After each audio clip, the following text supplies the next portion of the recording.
அருணகிரிநாதர் இயற்றிய முத்தைத்தரு பத்தி திருநகை என்ற திருப்புகழ் பாடலின் 4ஆம் பகுதி, கடைசி பகுதியை இந்த பதிவில் பார்க்கலாம். 10 தலை தத்த கணைதோடு ஒற்றைக்கிரி மத்தை பொருதொரு பட்டப்பகல் வட்டத் திகிரியில் இரவாக பத்தர்க்கு ரதத்தை கடவிய. பக்தர்னு அவர் சொல்கிறது பக்தனாகிய அர்ஜுனனுக்கு ரதம் ஓட்டியதுன்னு சொல்ல வராங்க. பத்தர்க்கு ரதத்தை, பக்தர் தான் பத்தர்னா இருக்கு, ரதத்தை கடவிய, ரதம் ஓட்டிய, சாரதியாக இருந்த. பச்சை புயல்னா பெருமாள் சொல்கிறாங்க.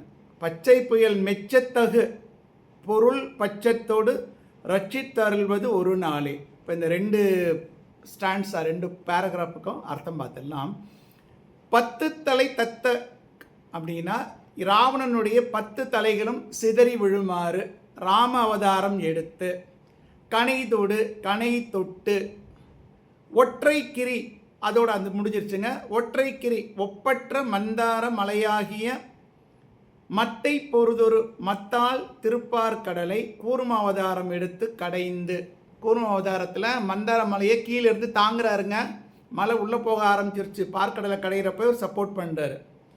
ஒரு பகற்பொழுது ஒன்றை அர்ஜுனனுக்காக ஒரு சின்ன ஃபேவர் பண்ணுறாரு. வட்டத்திகிரியில் வட்ட வடிவாய் இல்ல சக்கராயுதத்தால் இரவு ஆகும்படி செய்து பக்தருக்கு, அதாவது பக்தருக்கு, அர்ஜுனன் ஆகிய பக்தனுக்கு ரதத்தை கடவிய, அன்பினால் தேர்பாகனாக இருந்து தேரோட்டிய பச்சை புயல் பசுமையான நீலமேக வண்ணராகிய திருமால். அந்த திருமால் யாரை மெச்சுறாருன்னா முருகனை மெச்சுறாரு. அந்த முருகன் எனக்கு ஒரு அருள் செய்யக்கூடாதா? மெச்சத்தகு பொருள், மெச்சுவதற்கு தகுந்த பரம்பொருளே பட்சத்தோடு அன்போடு ரட்சித்து அருள்வதும் காப்பாற்றி அருள்வதாகிய ஒரு நாளும் உளதோ. ஒரு நாள் இருக்காப்பா, எனக்கு என்னை ஆதரிக்க மாட்டியான்.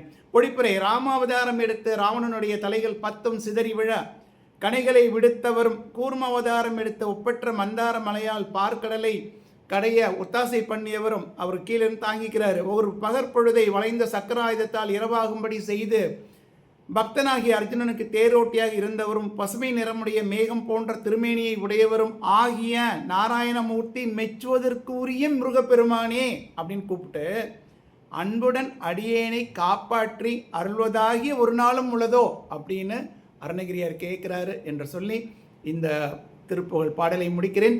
நன்றி, வணக்கம்.